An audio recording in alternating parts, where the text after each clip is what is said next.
Hi, welcome back to this special edition of the 24/7 News Show. I'm your host, Kevin Myers. Today, it's past time for an important discussion about critical race theory, the LCPS Office of Equity, and the right-wing outrage over equity. So first off, I should say that I have written two pieces on the LCPS Office of Equity, linked below, for DHS Press, and that I have spoken with the head of that office, Lottie Spurlock. So basically, unlike the people I'm about to show you, I do actually know what I'm talking about.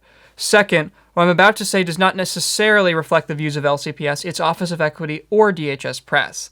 It does, however, reflect the views of many students who've been embarrassed by the behavior of some of the parents in this county and how poorly they have represented Loudoun to the rest of the country as this has become a national spectacle. Now, I'm not going to re-explain in detail how the office came to be, so if you're interested, go ahead and read my piece on dhspress.com. But very simply, there have been growing pressure on the county to address issues with racism in the school system.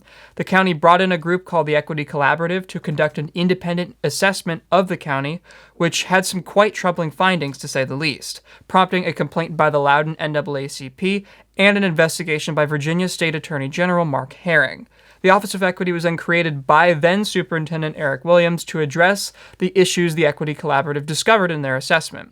Now, one would think that a county that must submit to third-party monitoring as part of an agreement with the state AG probably needs to take some steps to address racism in the district, like by creating an office for it, for instance. But these parents would ferociously disagree, and important disclaimer here, none of what you're about to hear is remotely factual. And I see terms like systemic racism, and so I looked up the definition, and mostly what I saw in the consultant's report was simply name-calling by kids.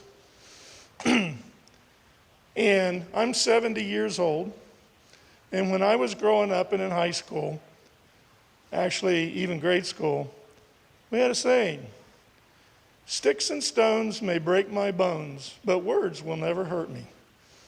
Now, Your time has concluded, Mr. Klein.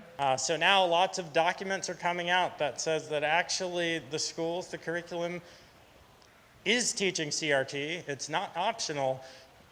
But here's the defense. The defense of it being optional is, well, parents had the opportunity to buy all 5 or 6 books, read them all at breakneck speed, and then determine which one was good and send that back to the teacher.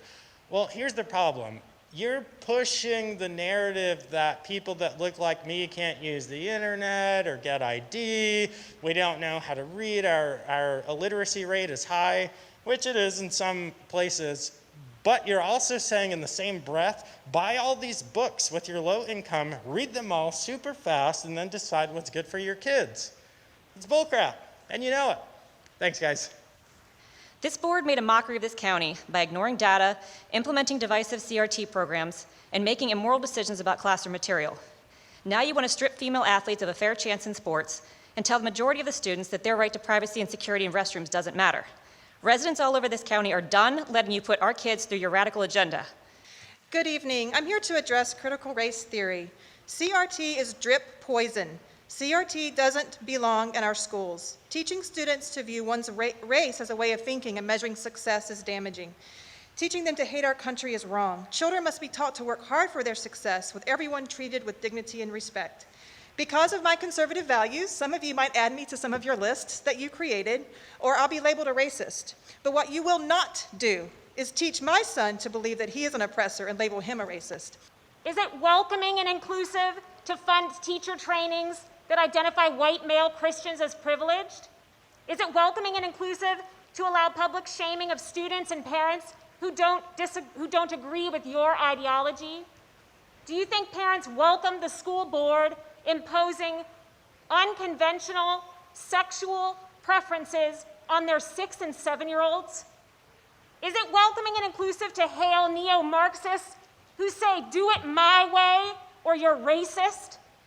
Ibram X. Kendi, Kimberly Crenshaw, Robin DiAngelo, and the equity militia of LCPS don't get to be the arbiters of character education for my children.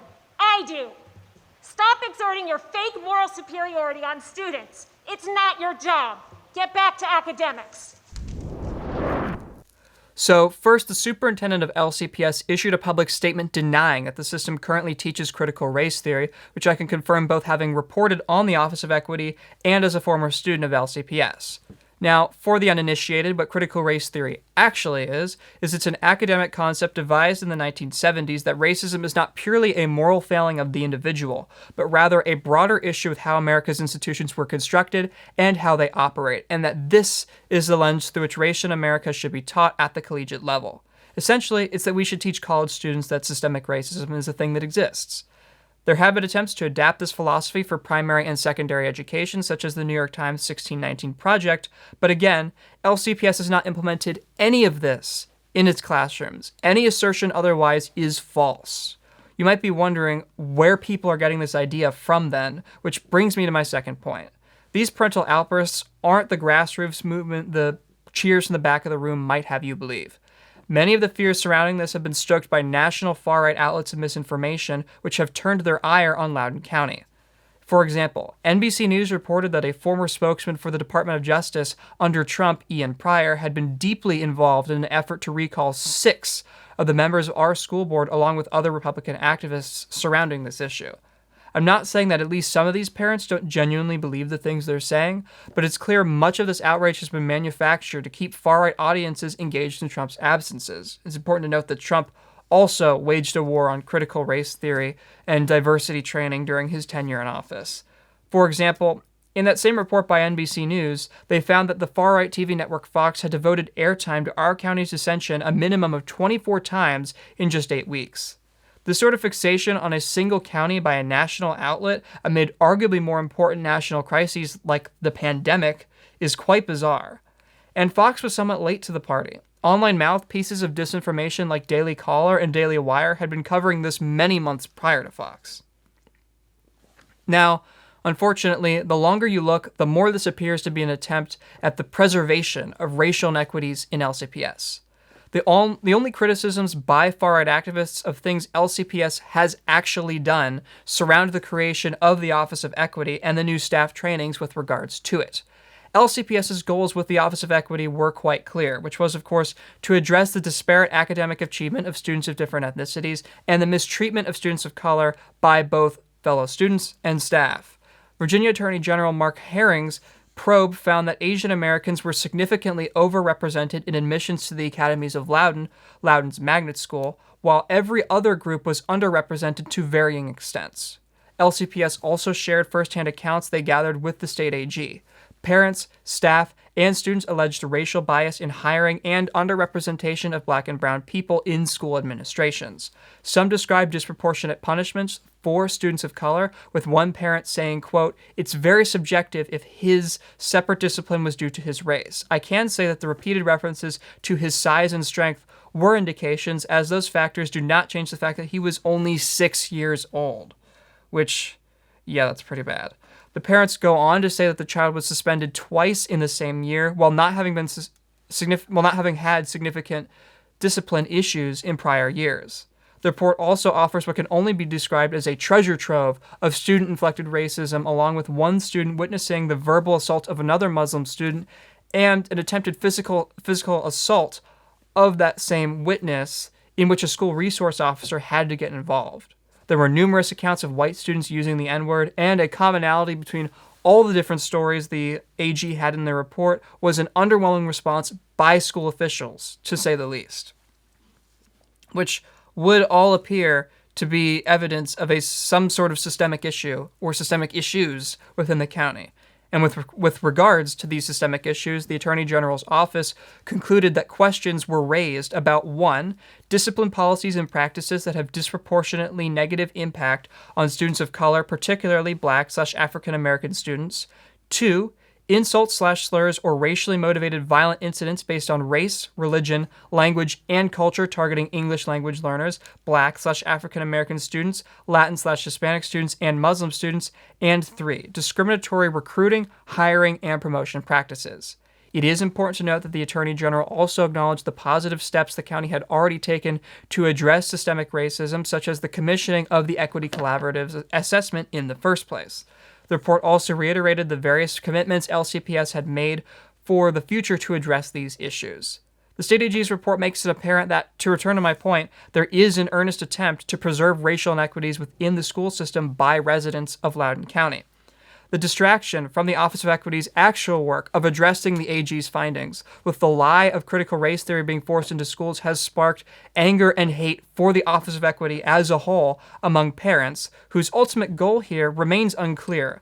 Although if it has anything to do with dissolving the Office of Equity, that would have serious consequences for students of color, as we can already see from the report.